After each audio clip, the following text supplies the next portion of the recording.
Hey everyone, Vinayak here. I have reviewed a number of monitors, but this is my first QD-OLED monitor. QD-OLED is becoming more affordable day by day, and MSI's MPG 271QRX QD-OLED is what I have here with me. This is also my first 360Hz monitor. How does it perform? Let's check it out in this video. This is the MSI MPG 271QRX QD-OLED premium gaming monitor. It has a max refresh rate of 360Hz, 0.03 millisecond response time. It has OLED Care 2.0, gaming intelligence, PD charging, which is cool as it can supply up to 90 watts of power via USB-C, and a custom heatsink design. Let's open up the box. Here's a power cable. You might need an adapter for the plug here. USB-B to USB-A connector to use the inbuilt KVM functionality. HDMI cable. The monitor supports HDMI 2.1, so these included cables should support it. Manual. Who reads that anyway? There seems to be mounting screws within for VESA wall mounting. Here's the second included HDMI cable. It's marked ultra high speed on the packaging, so HDMI 2.1 compatible. There's no DisplayPort cable sadly. Here's the base, has some weight to it. This section is where you would screw in the main stand arm. Here's the stand arm. It's supposed to have a simple snap fit feature. Placing it to the side for now, so we have the main monitor here.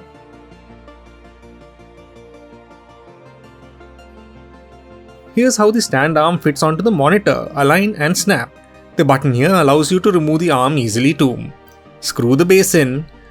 And we are ready to remove the monitor from the box. Here we are. The monitor allows you to orient left and right, move up and down, and also swivel up and down. You can also change the orientation between portrait and landscape by just turning it around. This cutout here is to manage your cables. The main QD OLED panel is quite thin. All the controlling electronics are at the back and it does protrude outwards. These look like vents. I had a confusion if they were speakers, but no, all of these are vents.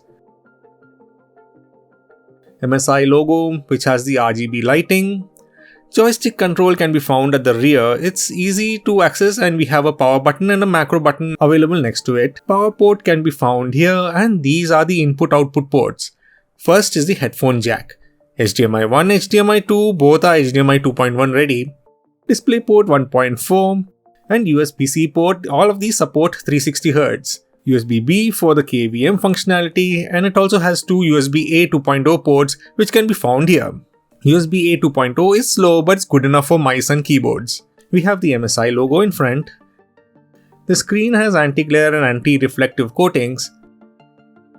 Let's remove the protective plastic film off the logo, the glossy MSI dragon on the back.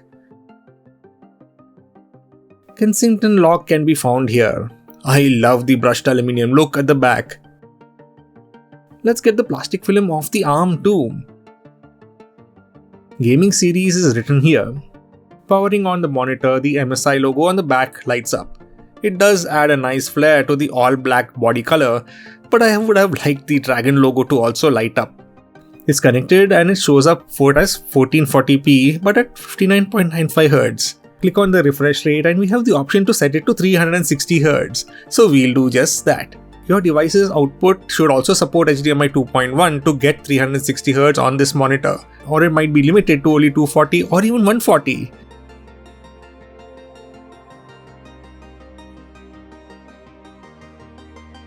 Let's see if there's any difference between 60 and 360Hz in terms of desktop. There seems to be more cursor arrows in the 360 than in 60Hz.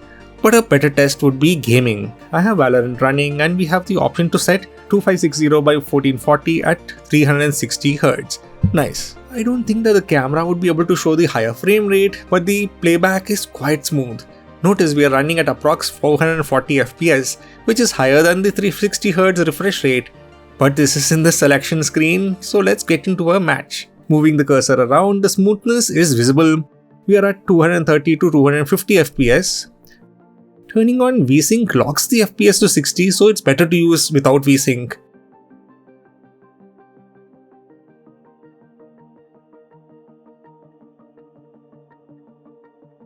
Let's test ghosting. I have a BenQ 32-inch monitor with 60Hz refresh rate at max. UFO test does show ghosting, as we can see a bit of another UFO at the back. This is on the MSI OLED monitor and there is no ghosting.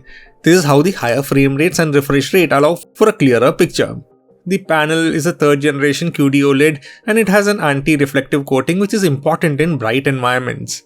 Support for HDR True Black 400 and also support for 99% of DCI P3 color space. This monitor can be used for professional content creation. Max brightness is 250 nits with a 111 ppi resolution. It is also VESA Clear MR 13000 certified. Colors are amazing, and being QD-OLED, we have really deep blacks. Comparing this to my BenQ, it looks really black with better details. Having such accuracy in colors is not just meant for gaming, it can be used for movie watching and also content creation because the colors are so accurate. Specifically image editing and also video editing. Viewing angles, I don't notice the image being washed out at even extreme angles. Burn-in is a problem that does occur on OLED monitors, for which MSI has included OLED Care, which needs to be run once every couple of hours to prevent any burn-in from occurring, which is reduced using pixel shift and pixel refresh technologies. If you have static graphics for long hours on screen at a time, there are chances of a burn-in, which this feature circumvents. We have multiple game modes which allow selecting between color profiles, smart crosshair overlays and an optic scope for aim magnification. AI vision is also another feature, which using AI of course reveals more details in the darker areas. All this is cheating in a way. The monitor does not disappoint. The beautiful color, smooth motion is fantastic, but how many of us can run games at 360 plus FPS? We might need to run the game at 1080p or even lower to get those frame rates, unless you have the best of the best PC. Also do note the 360Hz model is not available in India and we only have 240Hz version available. I would recommend it for esport players where each frame is important. For everyone else, it's the colors and the deep blacks that we get.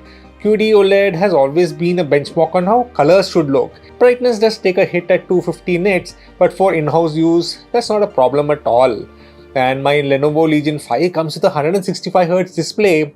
The jump to 360 didn't look as awe-inspiring, but that's my use case. HDR is pretty good, although it may not reach the peak brightness some users are expecting. And excellent visuals and gaming performance, and slowly becoming more affordable, I feel it's totally recommendable for the image quality at the very least. Professional content creators would benefit from the true color representation. My thoughts, I liked it, but it is expensive. So if money is no object, you could always take a look at the 32-inch version instead. Do note higher refresh rate means lower resolution. So if you need the high refresh rate, you can pick up this monitor. So what do you guys think? Yay or nay? Make sure to comment below. So that was the video. Make sure to like, subscribe and also hit the notification bell to be notified when new videos are added. Thank you for watching and see you all next time.